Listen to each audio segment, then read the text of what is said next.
is Alma Ejai. Come from Bardi, Jawi people, tribe, And I was born on Sunday Island. Then the mission closed, but it was really good while we were kids growing up at Sunday Island, because we went with the old people everywhere. Then we went fishing with them on the reefs, and we traveled all around the islands with them. Sometimes in a canoe. Sometimes it was with our parents when they went across to Mile Islands with Dean Brown. They used to go collecting all kinds of shells. So they took us with them.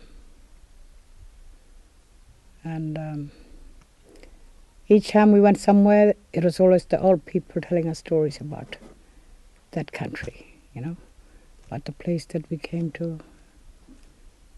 They always had a story to tell. And these days we try to tell our children and our grandchildren about it. Then we moved on from Sunday Island. We went to Derby for high school. It was a 2-year term. Went to stay at the UAM hostel.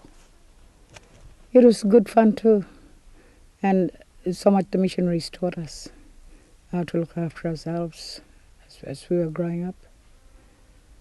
Yeah, all about a different kind of life over there. So it was good on both sides, the missionaries' side of things and our Aboriginal culture.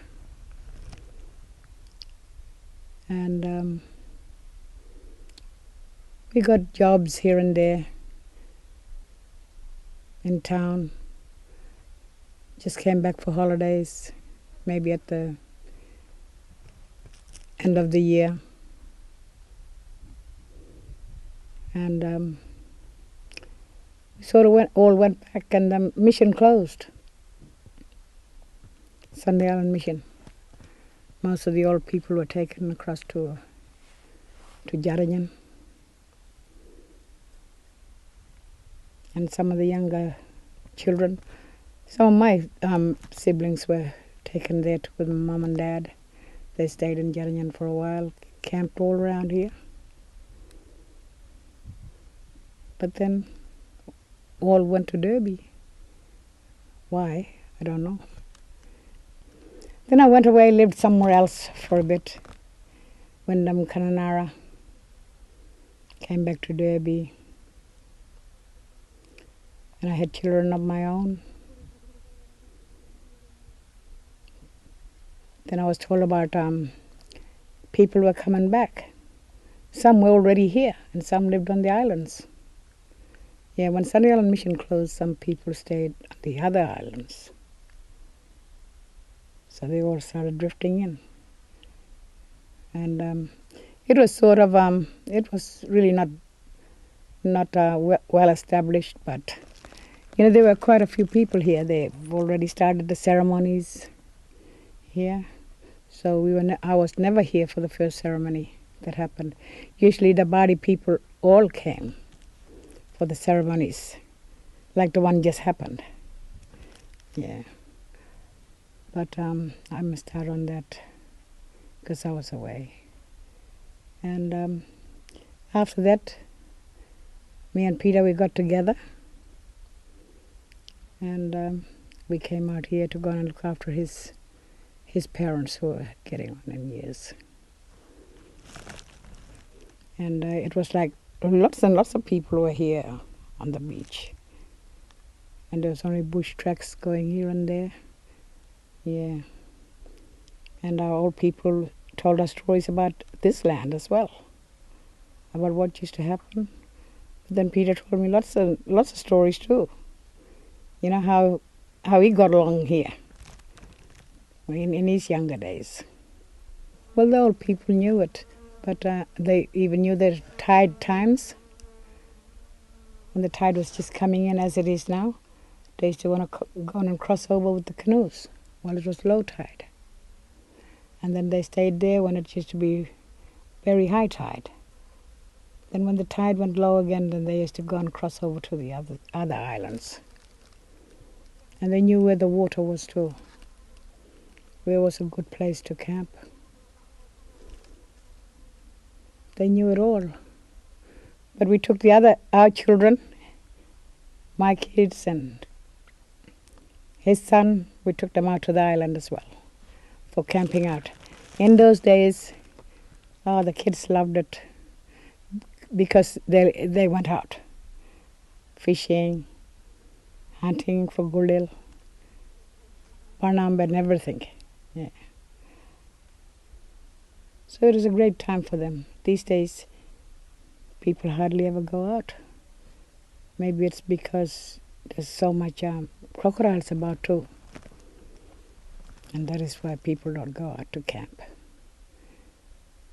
Yes, and other than that, I think the TV spoiled everyone. You know, lots of people like to sit in front of the TV, and the children as well, playing games. Yeah.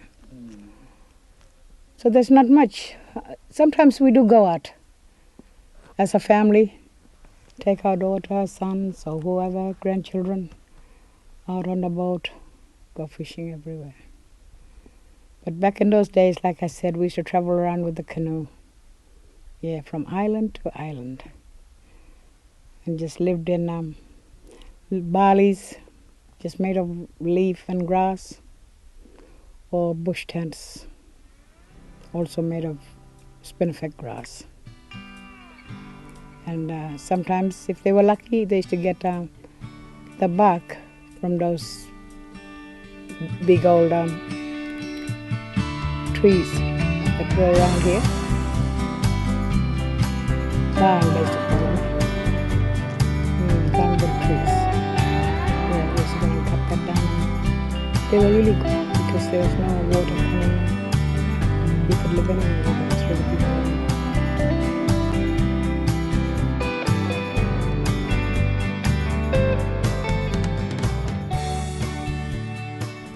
Well, my dad used to tell me about they used to have big gathering of people used to be here. They used to live around here.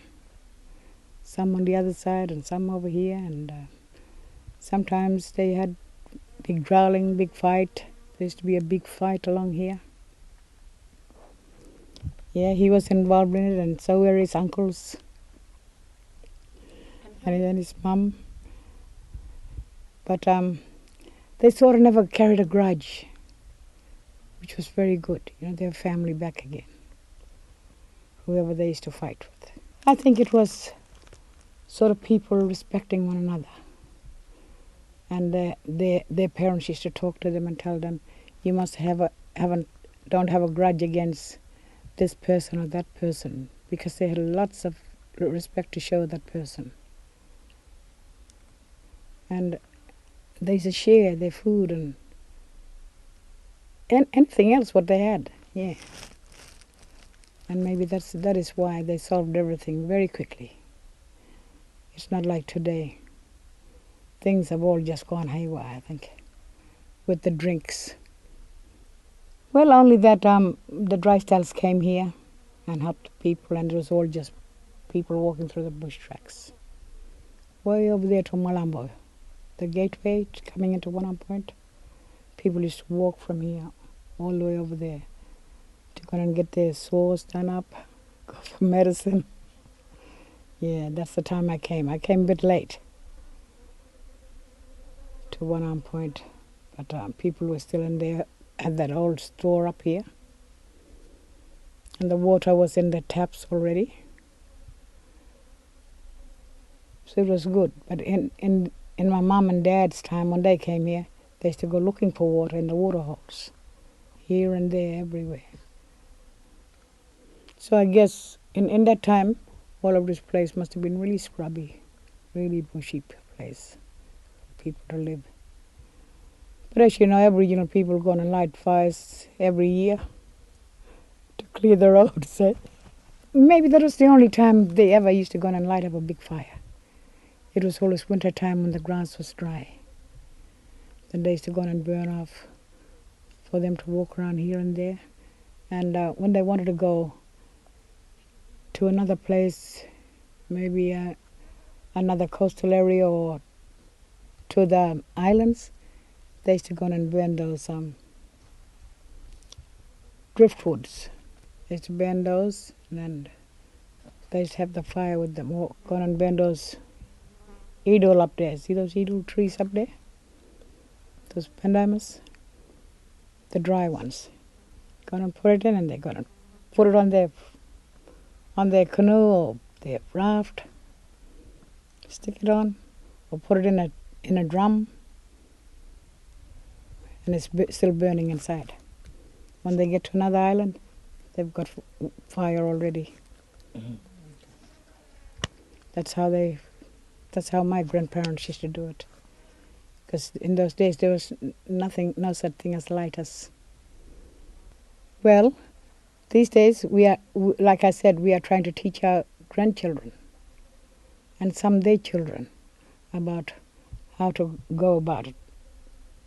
Crossing the ocean, going across over there to the Mile Islands and coming back, when to go and when not to go. So it always depends on the tide. Neap tide is okay. You can go any place. But when it's a spring tide, well, that's a bit danger in itself. Because the water just rushes. And something goes wrong, if your motor goes, something's happened to it, the tide would only just take you to places that you don't want to be. Well, they used to go light them up, smoke fires, send out the message, someone's camping over there in that island. And then the next is coming closer, are they over here, they're coming to us. Or if these people that arrived on the coast, they're going to send up a smoke signal to the people that used to be on the islands. So the island people, they had their boats or their canoes and they come along and check them out. Yeah. Today, we're here, and how we told all our children about, stories about all the islands and about the older people. Today we're telling our grandchildren. So I just hope that some of them will keep all the stories together for years to come. And I guess that's about it.